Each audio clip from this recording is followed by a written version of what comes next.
안녕하세요. 아나운서 류일합니다. 여러분 한 주 동안 건강하게 잘 지내셨죠? 오늘도 조동찬 선배님 나오셨습니다. 안녕하세요. 네, 안녕하십니까?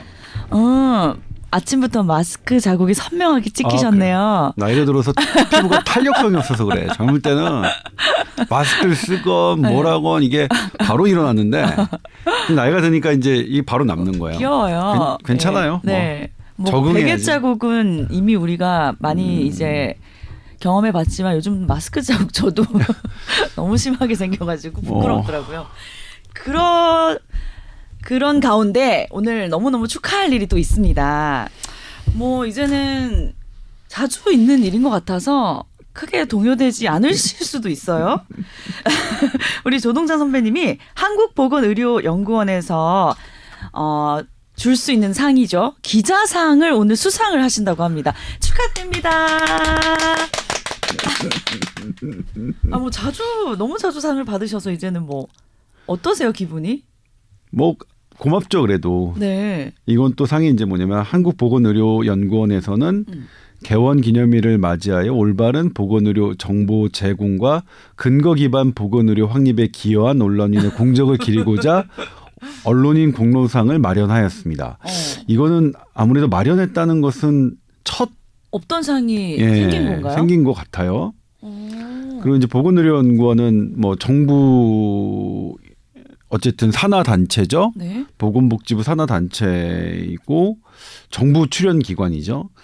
그리고 보건의료연구원이니까 근거 기반의 어떤 정책을 세우고 그것을 타진하는 그런 기관인데 사실 저도 많이 참조하고 보건의료연구원이 이제 조금 더 실질적으로 그러니까 국민들의 궁금한 사항을 실시간으로 어떤 근거를 마련하려고 사실 그동안의 역할을 좀 더 업데이트하는 그런 과정에 있는데 네.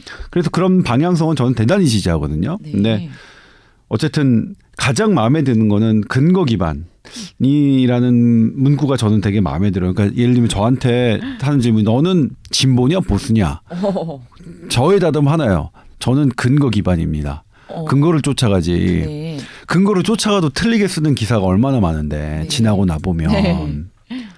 그래서 그런데 이제 다만 이 근거를 마련해 주신 게 이건 완전히 제 주변의 전문가들의 도움이라서 네. 그 부분은 이제 전문가들과 함께 나눠야 되는데 네. 상금이 얼마 안 되겠죠?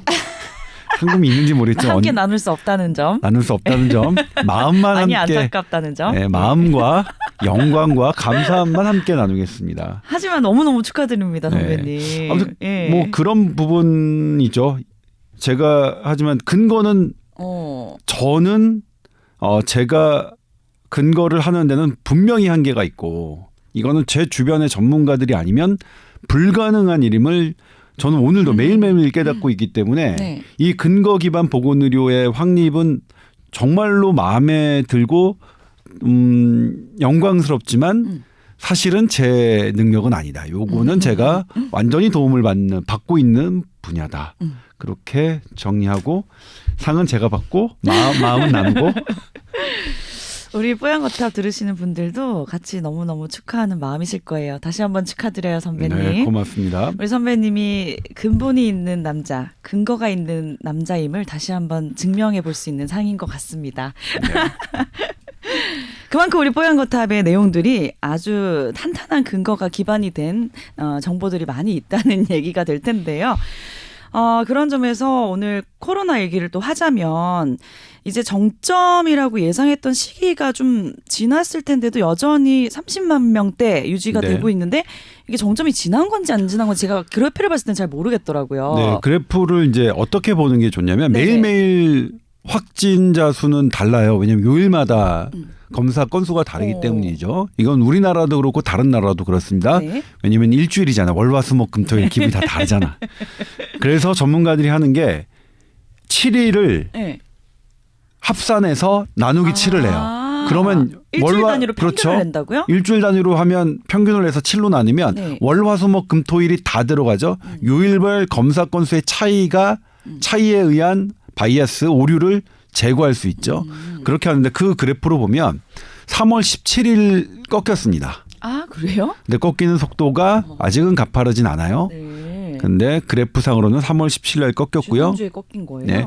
그 예상은 어. 그 다른 나라와 거의 비슷합니다. 그러니까 네. 우세종이 되고 나서 45일 정도 근처에서 정점이 꺾였고 그럼 내려가는데 45일이 걸릴 것이냐 안 걸릴 것이냐 이건 좀 애매해요. 왜냐하면 그 새로운 변종이야? 스텔스 그쵸. 변이?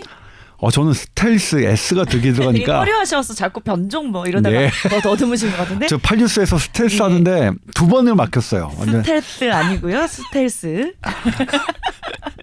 근데 스텔스 오미크론 때문에 정점이 좀 뒤로 밀릴 수 있다 밀릴 수도 이런 있고, 얘기가 예. 있었잖아요. 자 이제 좀 보여드릴게요. 네. 그게 오미크론을 지나간 나라.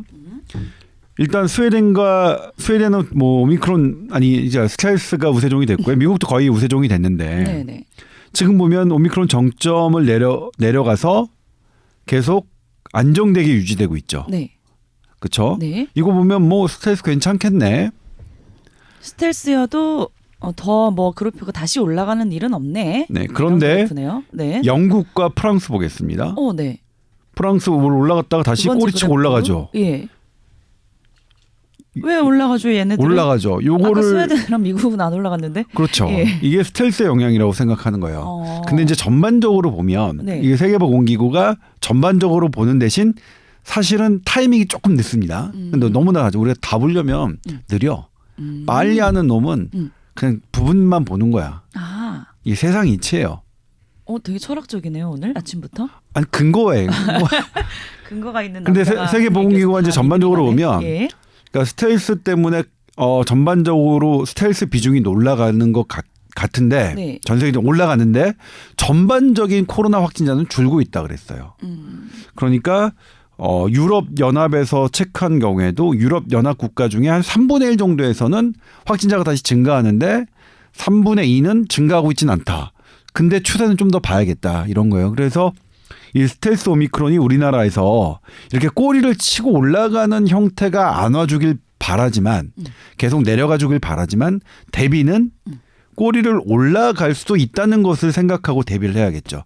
대비는 항상 악의 시나리오를 상정하고 해야 되는 거니까요. 근데 이제 프랑스랑 영국이 꼬리가 이제 조금 올라가기 시작한 게 최근이잖아요. 네, 그렇죠.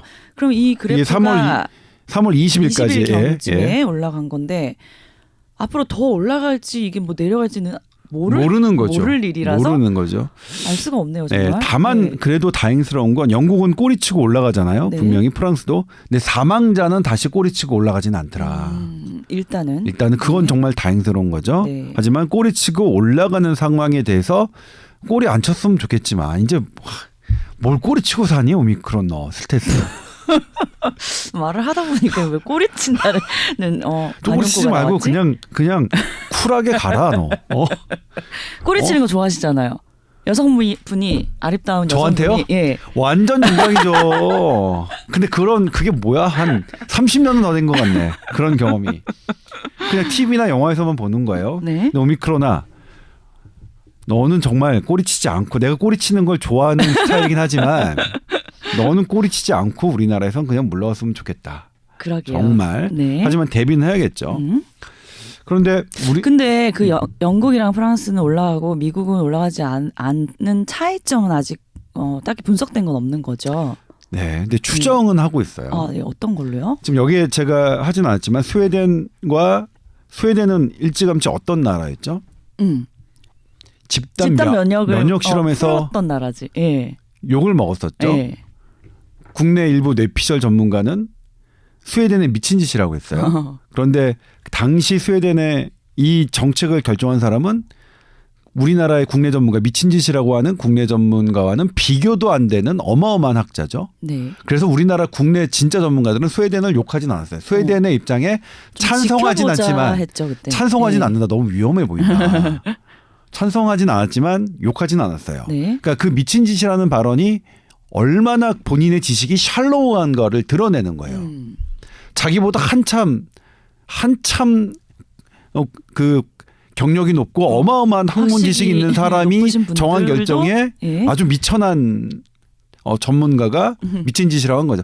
당시에도 우리 진짜 전문가들은 그렇게 볼 수는 없다. 근데 우리가 찬성할 수는 없다. 위험해 보이니까. 그리고 미국, 영국 이런 데도 스웨덴처럼 하지 않으니까 우리가 왜 소수의 학자긴 하지만 저명한 학자긴 하지만 왜 우리가 그렇게 가냐. 하지만 스웨덴이 집단 면역 실험을 해주니까 좋은 참고 자료는 될 수 있겠다. 어떤 게 좋은지 비교할 수 있으니까요. 그런데 스웨덴은 2020년 어마어마하게 피해를 겪었습니다. 스웨덴이 성공한 거 아닙니다. 2020년, 2021년 기준으로. 네. 그런데 지금에 와서 2년이 넘게 보니까 스웨덴뿐만 아니라 인도도 지금 뭐 거의 잠잠하고 있거든요. 네. 그다음에 남아공도 우리나라에서 뭐 일부 보도에서는 뭐 코로나 선진국 막 이렇게 아니에요. 백신 접종률 30%도 안 되고요. 네. 의료 수준도 우리나라 선진국에 비하면 떨어집니다. 근데 남아공도 잔잔히 가고 있어요. 그러니까 한 번쯤 걸린 사람이 많은 데가 이런 거 아니냐라는 생각을 하고 있고요. 영국은 그러면 영국 보건선진국이 많이 감염되는데 어떡하냐. 상대적으로 다른 나라에 비해서 유럽 국가에서 영국은 백신 접종률이 높은 편에 속해요. 그러니까 백신 종주국이기도 하니까 네. 그런 면에서 그렇지 않을까 싶고요. 미국은 뭐 아시겠지만 백신 접종률 되게 낮죠. 네. 그러니까 저는 만약 미국에서 막 백신 접종 뭐 막 해가지고 하는 것은 막 우리나라한테 막 코치하려고 하고 하는 거는 그랬어요. 저는 너네나 잘해. 니네 국민이나 잘. 우리 국민은 말씀드렸지만 세계 탑 클래스의 백신 접종률을 보여주시고 네. 있고 정말 속상한 일도 많았지만 네. 뭐 이렇게 봉기나 이런 건 없었고 그렇기 때문에 사실은 백신 피해를 당하신 분들 인과관계가 현대의학으로 밝혀지지 않는다 하더라도 네. 그런 부분들한테는 정말로 우리가 그런 거를 해야 된다고 생각해요. 정말로 예? 기여자니까 백신이 많이 맞도록 한 기여자니까 그런 부분들이 있습니다. 네. 지금 이제 2022년 3월 경쯤에 많이 이제 그래프가 올라간 게 보이잖아요. 네. 이때는 이제 오미크론 확진자들이 많이 늘어난 건데 네. 그 전에 작년 그래프가 오미크론 때보다 많이 낮은데요? 네, 그렇죠. 근데 이거는 네. 이제 7월 뭐예요? 그렇죠. 네. 이거 뭐냐면 스웨덴은 오미크론 델타를 되게 약하게 했어요. 그 전에 폭풍을 얻었거든요. 그러니까 그 전에 폭풍을 얻었던 사람들이 델타는 약하게 했는데 오미크론은 그 전에 폭풍을 겪었건 안 겪었건 간에 환자들이 어마어마하게 증가했어요. 근데 사망자는 좀 다릅니다. 네. 사망자는 조금 달라요. 네. 그리고 미국 질병예방통제센터에서 했는데 제가 지난번에 말씀드렸죠. 델타 때까지는 백신 면역이 훨씬 더 감염도 줄였고 위중증도 줄였습니다. 근데 오미크론은 백신 안 맞고 자연 감염이 감염과 위중증률을 더 줄였고요. 하이브리드, 네. 백신 맞고 감염된 이런 분들이 가장 낮았어요. 그러니까 그런데 그러면 백신 안 맞는 게 낫느냐? 아니죠. 예를 들면 첫 번째 자연 감염은 상당히 위험하게 옵니다. 자연 감염이 좋다고 생각하는 분일수록 사실은 백신을 맞아두는 게 낫죠. 네. 백신을 맞고 자연 감염을 해야 그 첫 번째 크니까요. 자연 감염이 네. 훨씬 덜 위험하게 나에게 오고 그리고 면역력도 단순히 자연 감염만 된 것보다는 백신 맞고 자연 감염된 게 훨씬 더 세니까요. 그런 부분을 생각해 주셨으면 좋겠어요. 저는 네. 지금 백신의 한계가 드러나고 있는 것은 분명하지만 그렇다고 우리를 이렇게 입증된 백신의 효과도 부정하는 건 전 그거는 역시 근거가 없다고 생각해요. 1도 있는 효과 거- 없다 이게 아니라는 거죠. 그렇죠. 예. 1도가 아니라 지금 어쨌든 코로나를 막았던 것 중에 가장 큰 비중은 백신이라고 오. 평가받고 있어요. 네. 근데 애당초 우리가 이거를 너무 팬시하게 바라봤죠. 백신 오면 맞으면 다 낫고 백신 부작용은 없을 거다라고 했는데 백신 부작용 어느 정도 있고 이거 효과도 그렇게 100점은 아니고 어메이징하진 않았고. 어메이징하진 않고 그렇지만 현재 우리가 내놓은 현대의학이 내놓은 것 중엔 가장 좋은 점수가 백신인 것도 사실이고 네. 근데 이제 백신 맞고 이렇게 어떤 부작용 사례에 가족을 잃으신 분들의 상처는 너무 큰 것도 사실이고 그걸 우리가 적절하게 달래드리고 위로해드리지 못했던 것도 사실이고 그리고 일부 전문가들이 백신 맞고 부작용 생기는 것은 뭐 출혈성 경향이나 이런 게 생기는 것은 백신 맞고 자동차 사고 나는 것과 같은 이치다라고 국민을 깔보고 이런 것들이 사실 결합돼서 이런 현상이 나타났다고 생각하는데 그래도 결과론적으로 보면 네. 우리나라의 국민들은 가장 높은 수준 높은 과학적 근거 기반의 행동을 해주셨던 것도 맞을 것 같아요. 네. 그다음에 이제 사망자 볼게요. 네. 사망자에 대해서는 최근 늘어나는 사망자에 대해서는 양측이 있죠. 양측이 뭐냐면 세계 최악이다. 근데 정부는 안정적이라고 하죠. 세계 최악과 안정적이라는 두 가지 그 의견이 충돌해요. 상반돼요. 예. 그럼 이제 볼게요. 코로나 일단 누적 사망자 여지껏 쭉 해왔던 누적 사망자 출처는 코로나 보도에서 했습니다. 네. 1위는 미국이에요. 누적 사망자가 100만 명이에요. 와우. 심하죠. 많이 돌아가셨네요. 7위가 16만 4천 명의 영국이에요. 네. 그다음에 20위와 30위권의 유럽 대부분 우리가 알고 있는 뭐 프랑스, 독일, 뭐 스페인, 이탈리아 이런 나라들이 다 2, 30위권에 있습니다. 일본은 1위는 미국인데 2, 3위 정도는 누구였어요? 2위가 브라질이고요. 3위가 이제 남미 뭐 멕시코인가 아무튼 그쪽 남미 쪽에 네. 상당히 많았고요. 네네네. 그다음에 동양이 조금 낮아요. 일본이 2만 7천 명인데 34위입니다. 자, 그럼 여기서 올 때 우리나라는 52위. 13,900이면 어제자 숫자에 오늘 이제 300 몇 분 됐으니까 14,000 몇 명 됐겠죠. 52이면 전체 나라가 226개 나라인데 52이면 높은 거지만 나머지 나라는 통계가 잘 안 잡히는 나라예요. 통계가 잡히는 나라에서는 우리나라는 가장 낮은 수준이에요. 여지껏 누적 사망자. 인구 대비 이런 거는 계산이 안 됐고 일단 절대적인 네. 인구 수를 얘기한 거죠. 근데 이제 인구 네. 대비를 좀 볼게요. 네. 미국이 우리나라 3억 좀 넘죠. 3억 넘으니까 우리나라의 한 뭐 6배, 배지? 7배 네. 정도라고 칩시다. 아니면 10배 정도라고 쳐도 돼요. 해도. 네. 10배 정도로 치면 14,000 대 100만은 10배가 훨씬 더 되죠. 100분의 1이니까. 그렇죠. 네. 인구비로 따져도 저기요. 많이- 영국은 6,500만 명이니까 음. 우리나라 1.5배예요. 그럼 어떻죠? 뭐 훨씬 우리가 성적이 훨씬 좋네요. 우리가 성적이 좋죠. 예. 그다음에 일본은 우리나라보다 한 2배 정도. 일본이 우리나라랑 좀 비쌀 것 같아요. 일본은 1억 넘나요? 아무튼 일본과 우리나라가 인구 대비하면 비슷한 것 같고요. 그러니까 우리나라의 여지껏 코로나 누적 성적은 우리나라 최고죠. 이건 얘기했지만 저는 정치를 잘해서 정치인분들이 잘하신 부분도 일부 있겠죠. 그런데 국민들이 가장 잘하셨고요. 그다음에 우리나라 의료진 때문에 누적 성적은 가장 좋습니다.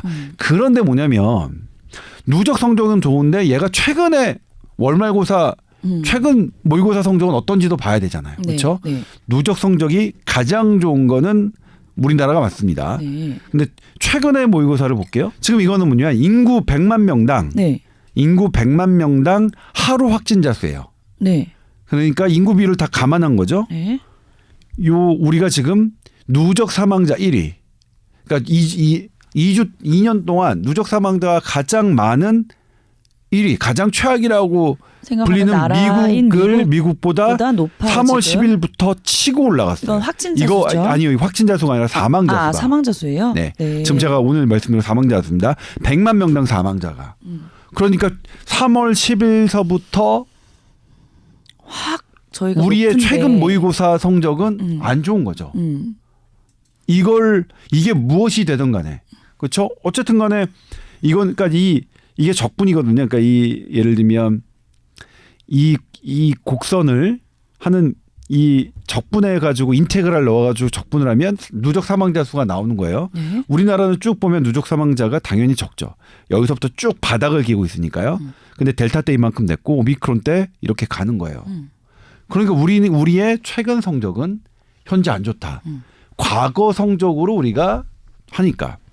그렇기 때문에 최근의 사망을 이상하지 않게 그냥 무조건 괜찮다라고만 보기는 좀 어려운 측면이 있는 거죠. 네. 그다음에 이제 하나가 네. 그러면 이 오미크론의 자체 치명률은 어떻게 되느냐 봤어요. 이게 이제 치명률은 뭐냐면 확진자분의 사망자예요. 확진자분의 사망자. 그러면 오미크론 확진자 그러니까 뭐냐면 지금 보면 현재 3월 23일 기준으로 그러니까 21일 기준으로 우리나라의 치명률은 0.13%고 미국은 1.22%예요. 네. 한 9분의 1 정도밖에 안 되죠. 미국도 보면 어마어마하게 올라갔다가 최근에 떨어졌어요. 근데 우리나라는 사망자가 늘고 있긴 하지만 떨어졌어요.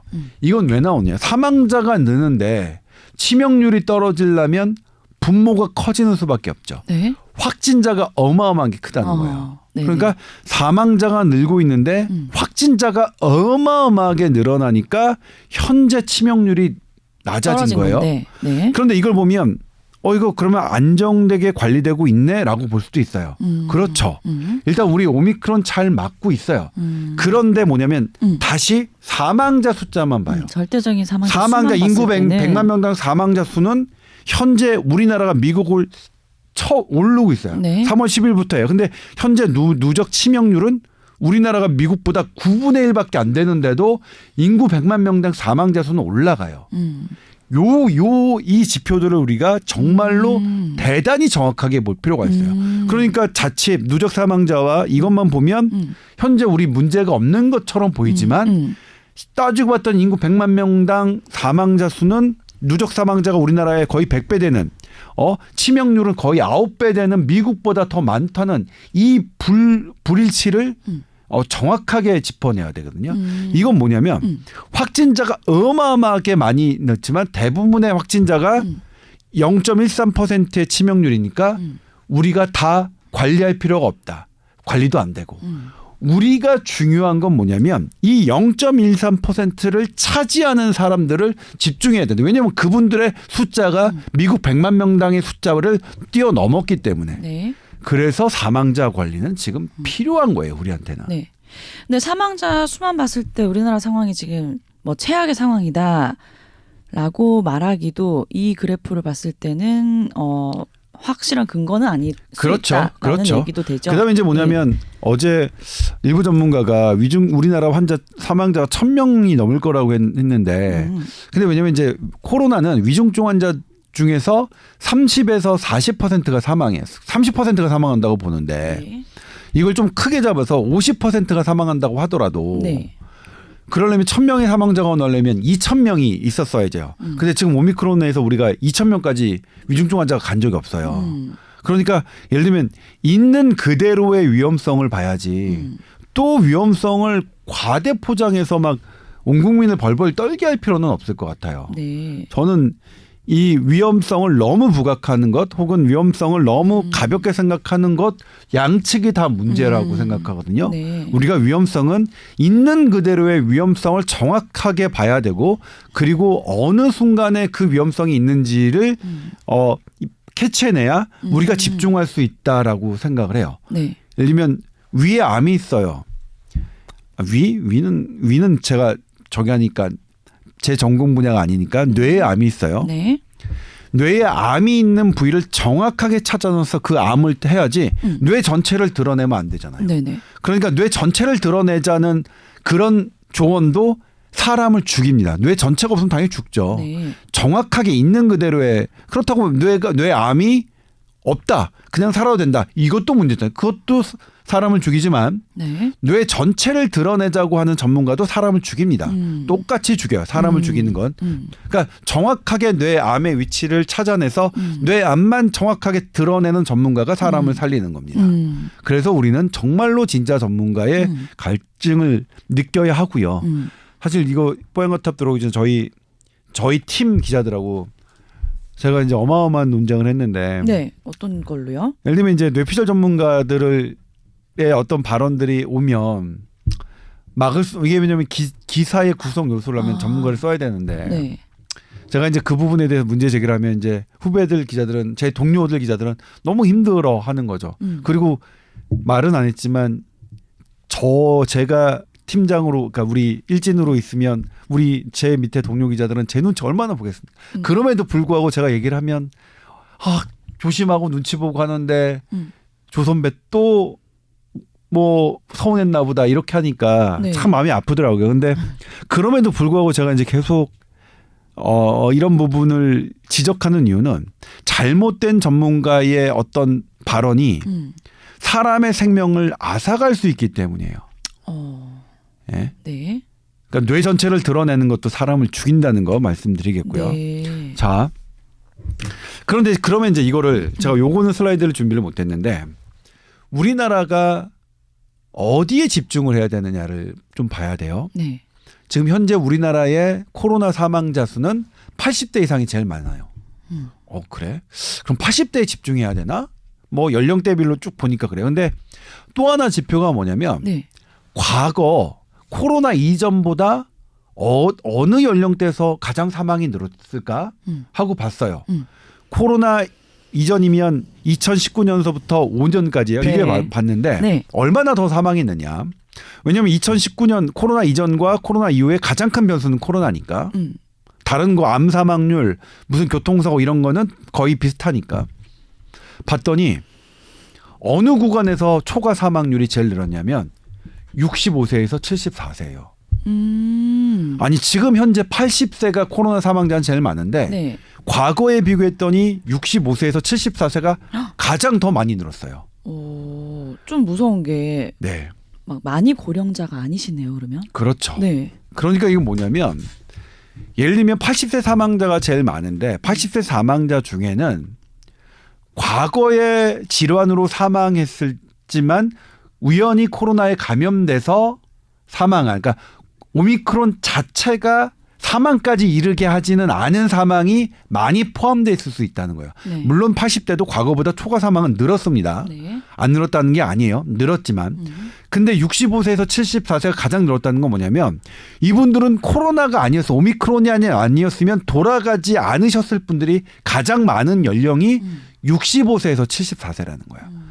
그런데 보면 65세부터 이상은 전부 다 오미크론에 취약한데 3차 접종을 맞으셨더라도 물론 안 맞으신 것보다는 낫는데 근데 65세에서 74세는 80세 이상보다는 활동을 조금 하시잖아요. 네. 이런 걸로 지금 그런 영향이 아닐까 싶어요. 그러니까 우리나라의 가장 큰 그 사망자 줄이는 정책의 포커싱이 어디에 맞춰줘야 되느냐가 나오는 거죠. 네. 현재 사망자는 80세 이상이 제일 많지만 과거에 비교했을 때 가장 큰 데미지는 65세에서 74세에 있다. 네. 예. 그렇게 하고서 우리가 사망자를 줄이는 노력을 해야겠죠. 예를 들면 저는 65세 74세 저는 4차 접종을 찬성하진 않지만 네. 그 목적으로 우리가 별다른 수가 없다면 4차 접종도 저 연령층에는 가장 공격적인 이 타겟팅을 해야죠. 모든 연령층이 할 게 아니라. 그렇죠?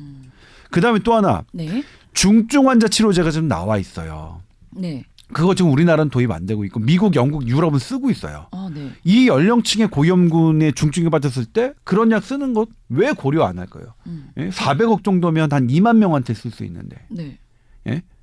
그러면 2만 명 중에 그 약이 중증 예방 효과가 80% 정도 되니까 대충 16,000명 정도의 목숨을 구할 수 있는 거잖아요. 네. 16,000명의 목숨을 구하는 비용으로 400억을 국세를 쓴다. 우리 국민 중에 반대하실 분이 있을까요? 아니요. 그렇죠. 네.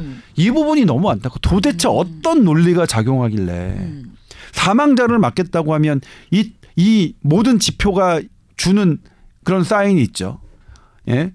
분명히 이 지표들로 공략을 하면 이 여기에 집중을 하면 되는 부분을 왜 우리는 그렇게 하지 않고 있을까 하는 아쉬움이 계속 있는 거예요. 네. 그다음에 이제 하는 게 그렇죠. 거리두기. 사실 65세에서 74세의 거리두기, 65세 미만의 거리두기가 지금 현재로서는 감염자면 어차피 못 먹고 사망자는 65세 미만은 사실 독감 치명률하고 같이 왔거든요. 네. 그러니까 거기서 거리두기를 하는 것은 정말로 뇌피셜, 뇌를 다 드러내자는 식의 역시 사람을 죽이는 전문가의 발언이란 건데 그 이유는 또 홍콩의 예를 들어서 설명을 드릴 수 있어요. 네. 자, 이어 사망자입니다. 인구 100만 명당 사망자예요. 홍콩은 뭘로 유명하냐면요. 코로나 제로 정책입니다.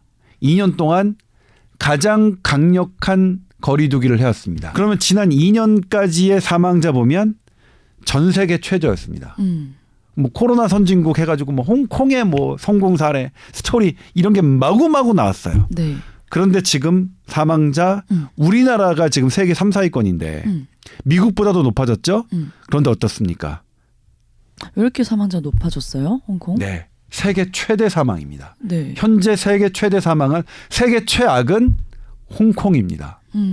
뇌피셜 전문가님들 우리나라 아니에요. 세계 최대 사망. 우리나라가 안 좋은 건 사실이지만 세계 최악은 현재 홍콩입니다. 어마어마한 차이로 그래프 보여드렸죠. 네. 근데 홍콩에 이런 걸 왜 이렇게 분석하느냐. 그동안 누적 감염자가 적었으니까 면역력이 일단 부족한 상태고 그다음에 가장 강력한 거리두기가 너무나 힘든 거잖아요. 이 거리두기에 협조하는 것도 뭐라고 표현하냐면 이건 BBC가 그렇게 표현을 했는데 네. 자원. 국민들의 협조도 자원이다. 2년 동안 어떻게 했냐? 다 고갈됐다. 너무너무 써먹어서. 너무너무 써먹어서. 실패 사례. 그러니까 강력한 거리두기가 더는 대책이 없는 사례임이 여기서도 드러나는 거죠. 네. 그리고 우리나라만 보더라도요. 우리나라 거리두기 완화 높이고 하는 거에 따라 이동량이 달라지지 않아요. 자꾸 그러니까 자꾸 뭐 이상한 대책 시류에도 맞지도 않고 본인의 뇌로 판단하는 이상한 대책 내는 일부 전문가들이 계속 반성해야 되는 게 이런 부분입니다.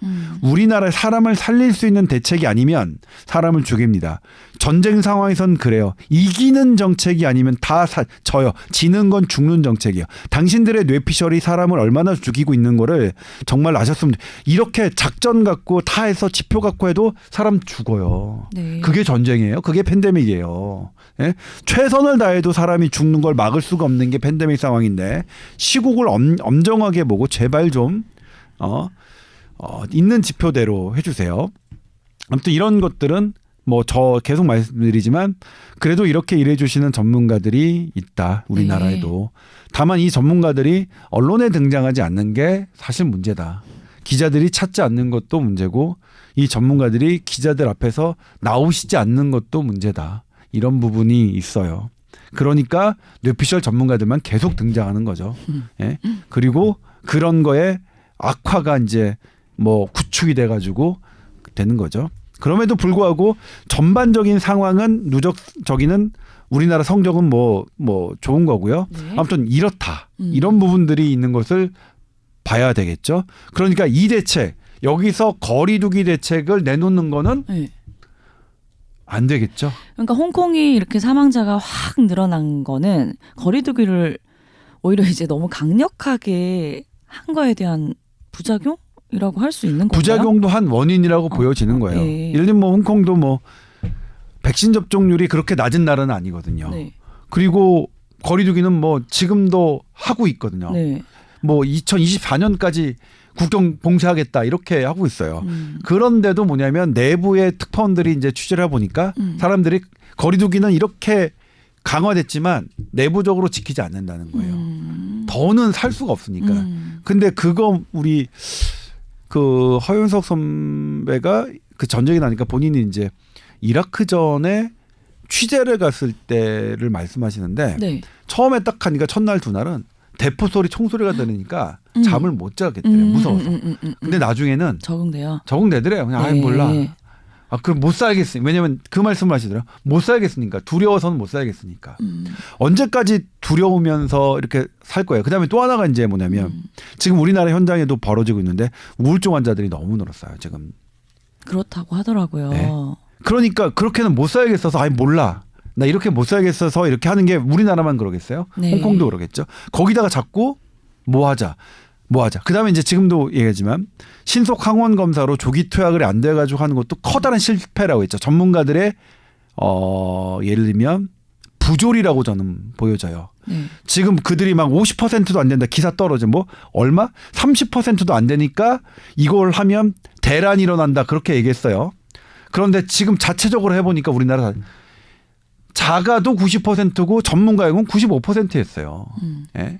이미 다른 나라들은 다 하고 있는 거를 그러니까 이미 그간에 그 몇 년 그 세월 동안에 빠르게 치료받고 했으면 살았을 환자들이 죽음은 도대체 누가 책임지냐 이런 문제 지난번에 말씀드렸는데 네네네. 또 있습니다.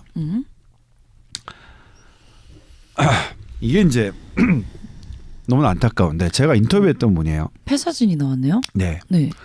폐가 까매야 돼요.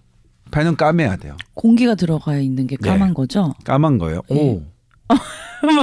그다음에 하얀 건 뭐냐면 물 성분. 물 성분이면 하얗게 보여요. 네. 폐는 원래 공기 성분이 뭐니까 까맣게 보여야 돼요. 근데 잔뜩 하였죠. 왜 온통 하얘요. 이게 그런 이제 거예요? 이거보다 그 다음 날일 텐데 폐렴이 어마어마하게 진행되면 이렇게 하얗게 보여요. 이걸 ARDS라고 하는데 네. 이거는 아이고 그냥 큰일 났다. 이게 네. 약으로도 안 먹히겠다 이런 수준이에요? 돌아가실지 어떨지 모르겠어요. 너무 안타까운데 이분이 투석 환자예요. 확진이 됐어요. 네.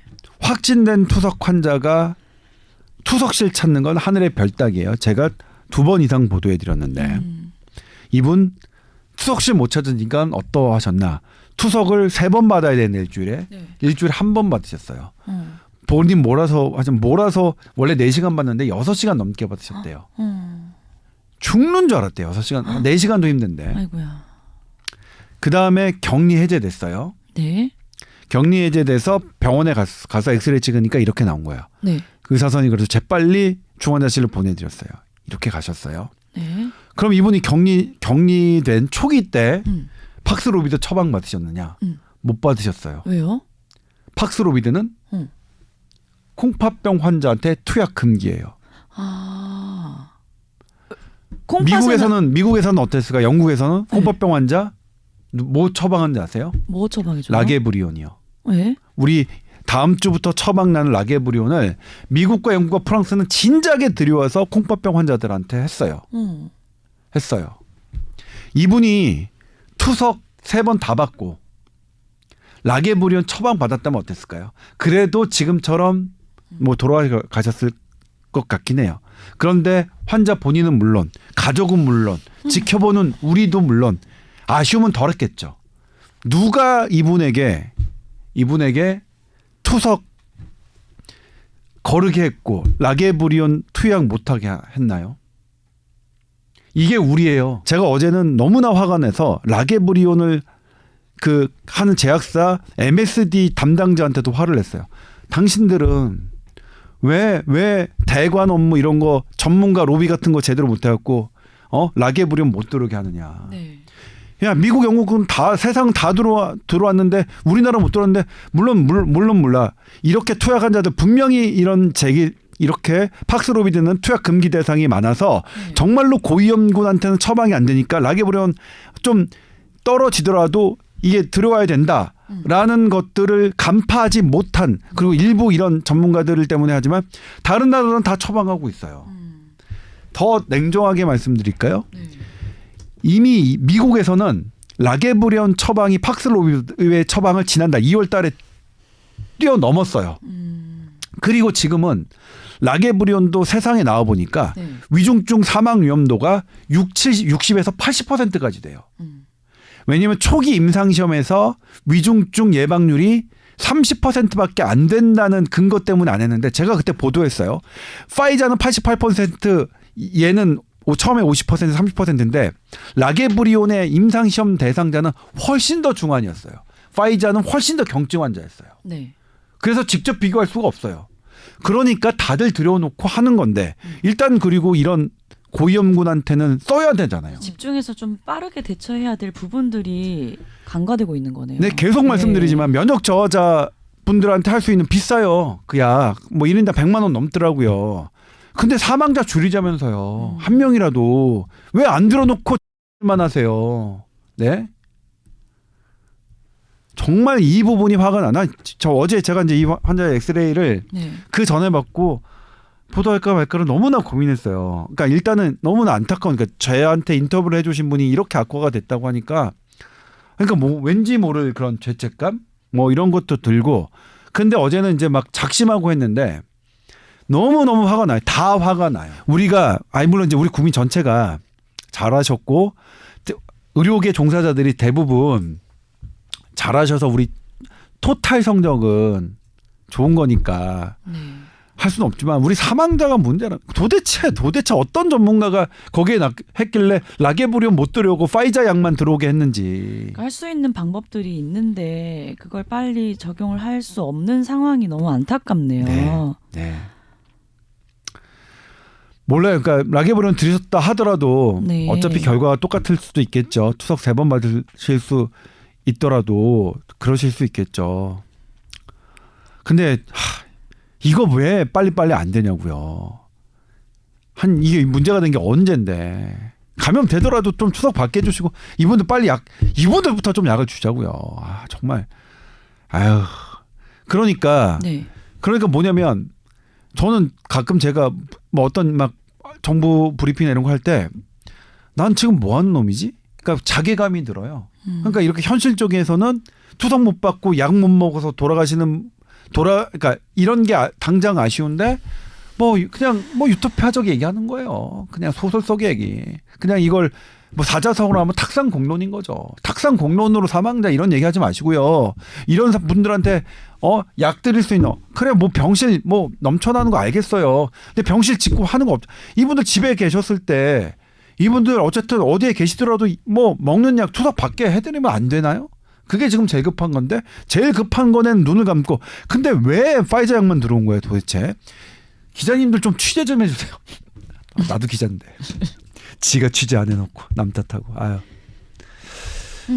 아무튼 그렇습니다. 그래서 이런 전반적인 우리가 사망자가 문제라면 아직 폐거점이 많기 때문에 이런 잘 살펴봐야 되겠네요. 65세에서 74세의 연령층에 가장 큰 포커싱을 두고 그리고 기저질환자, 투석 환자, 간 이식 받으신 분들 이런 분들 우리가 조금 더 어쨌든 구할 수 있는 분들에게 더 한다. 어차피 확진자 지금 건강한 확진자 우리 관리 안 돼요.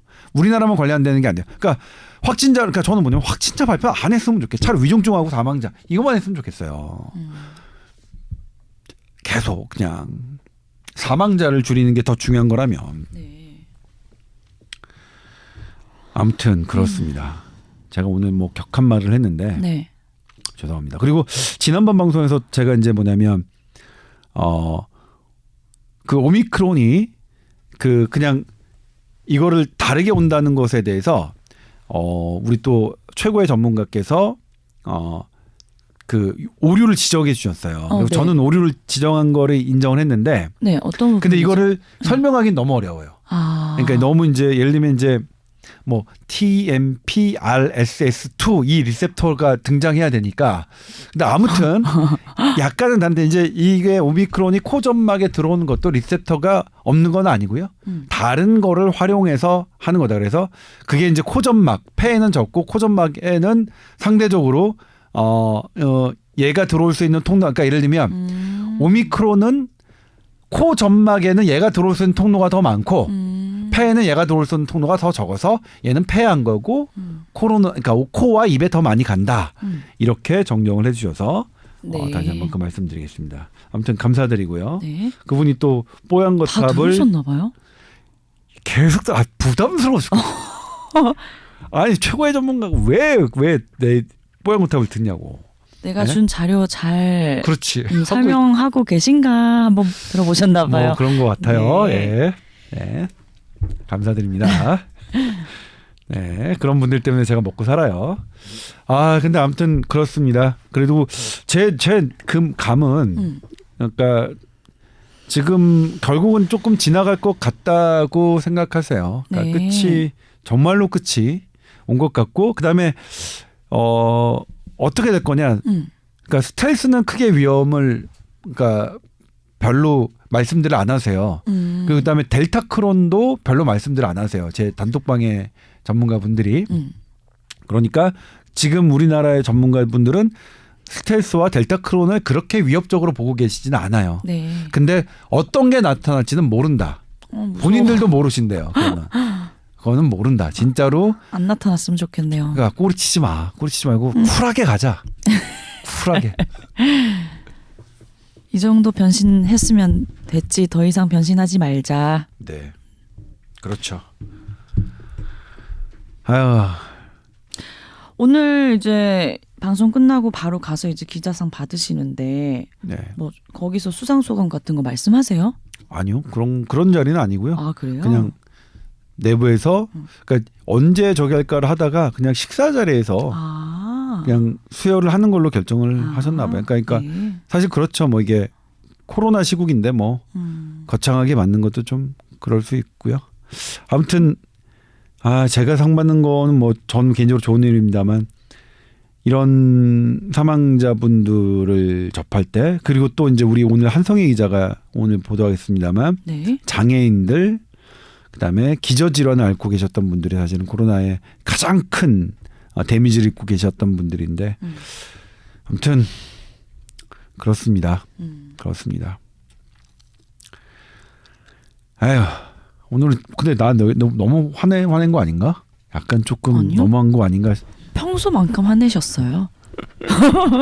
방송통신위원회에서 막 경고 들어오고 하는 거 아닌가? 오늘 이제 자료는 여기까지죠. 네, 여기까지입니다. 네. 자, tower@sbs.co.kr로 이번 주는 사연 안 보내주셨는데 또 궁금한 거 있으면 보내주세요. 네. 네. 그리고 항상 건강하시고요. 예. 네. 제가 목소리가 왜 이렇게 신소리가 나는지 모르겠어요 오늘. 그래요? 네. 어제 노래방 가신 거 아니에요? 다음 주에 못 보는 거 아니겠죠? 건강하십시오. 다음 주에 뵙겠습니다. 네, 고맙습니다. 네.